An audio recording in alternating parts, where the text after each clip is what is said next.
अस्सलामुअलैकुम। Kitchen with Shaheen aunty में मैं आप सबको खुश आमदीद कहती हूँ। आज मैं अपने किचन में गोश्त से ज़्यादा मज़ेदार चटपटे जूसी कच्चे आलू के चपली कबाब बना रही हूँ। बहुत मज़े के ये कबाब बनते हैं।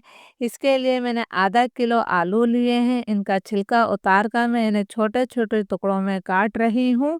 तमाम आलू को मैंने छोटे टुकड़ों में काट लिया है। ये मैंने एक चॉपर लिया है।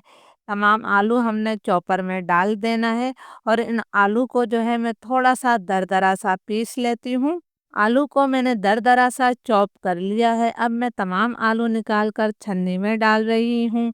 आपने आलू का पेस्ट नहीं बनाना है। आलू को मैंने छन्नी में डाल लिया है। अब हम इसका दबा दबा के तमाम पानी निकाल लेंगे।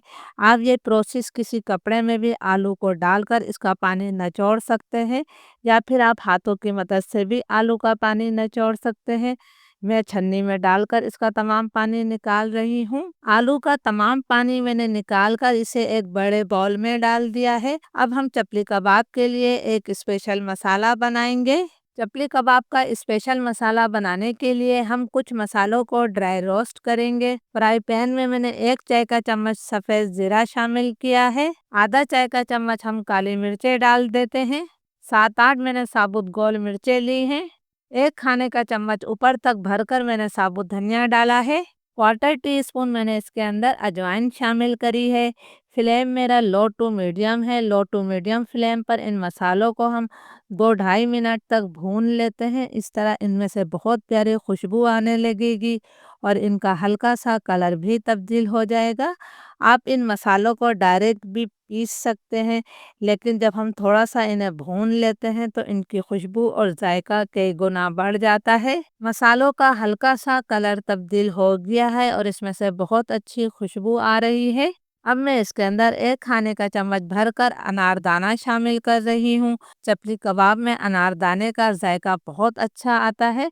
अब मैं इन्हें प्लेट में निकाल कर ठंडा कर लूँगी। जब ये मसाले ठंडे हो जाएंगे तो हमने इसका मोटा मोटा सा पाउडर बना लेना है। बिल्कुल बारीक पाउडर मत बनाइएगा। जिन मसालों को मैंने ड्राई रोस्ट किया था उसका मैंने मोटा मोटा सा पाउडर बना लिया है। कबाब में इसकी बहुत अच्छी खुशबू और जायका आएगा। एक दरमियाने साइज की प्याज को मैंने बिल्कुल बारीक चॉप करके शामिल किया है। एक दरमियाने साइज के टमाटर को मैंने छोटे टुकड़ों में काट कर डाला है। टमाटर के बीज मैंने हटा दिए थे।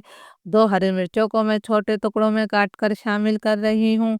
इसके साथ ही एक मुट्ठी बारीक कटा हुआ मैंने हरा धनिया शामिल कर दिया है। कलर के लिए मैंने क्वार्टर टी स्पून हल्दी पाउडर शामिल कर दिया है।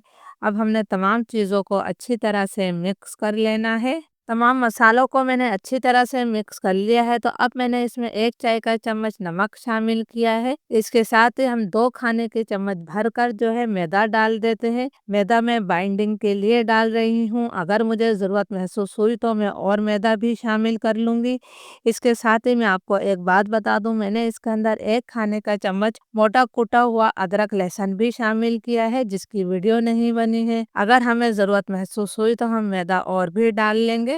आपने हाथों से अच्छी तरह से मिक्स कर लेना है। मैंने इसके अंदर 1 खाने का चम्मच मैदा और शामिल कर दिया है। अब ये बहुत आराम से बाइंड हो रहा है। आपने भी इसी तरह हाथों से मसल कर देख लेना है। अब हम इसके कबाब बनाएंगे। अब हम थोड़ा मिक्सचर उठाएंगे और इसे हाथों की मदद से दबा दबा कर पहले गोल कर लेंगे।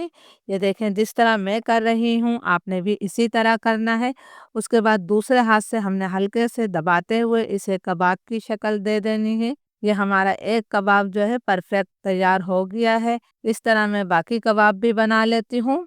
मीडियम फ्लेम पर तेल को मैंने अच्छी तरह से गरम कर लिया है और अब फ्लेम मैंने लो टू मीडियम कर दिया है। लो टू मीडियम फ्लेम पर हमने कबाब को फ्राई करना है। इसे एक तरफ से फ्राई होने में तकरीबन 4 से 5 मिनट लगेंगे, क्योंकि हमने ये कबाब जो है कच्चे आलू से बनाए हैं। लो टू मीडियम फ्लेम पर कबाब को एक तरफ से फ्राई होते हुए तकरीबन 4-5 मिनट हो गए हैं। आप देख सकते हैं माशाल्लाह इन पर बहुत ही अच्छा सा गोल्डन ब्राउन कलर आ गया है।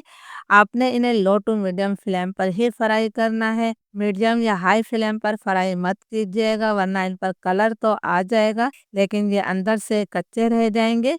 हमने दूसरी तरफ से भी अच्छा सा गोल्डन ब्राउन कलर आने तक इन्हें फ्राई करना है। अल्हम्दुलिल्लाह हमारे कबाब दोनों तरफ से अच्छी तरह से फ्राई हो गए हैं। बहुत ही प्यारा इन पर कलर आ गया है। बहुत ज़्यादा चटपटे जूसी ये कबाब बने हैं।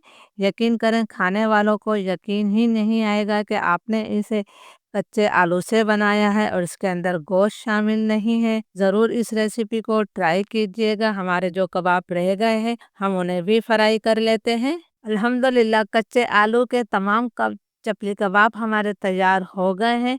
आप देख सकते हैं कि कितने क्रिस्पी ये कबाब बने हैं। ज़रूर इस रेसिपी को ट्राई कीजिएगा और मुझे कमेंट्स करके ज़रूर बताइएगा कि ये मज़ेदार रेसिपी आप लोगों को कैसी लगी। इजाज़त दीजिए। अल्लाह हाफ़िज़।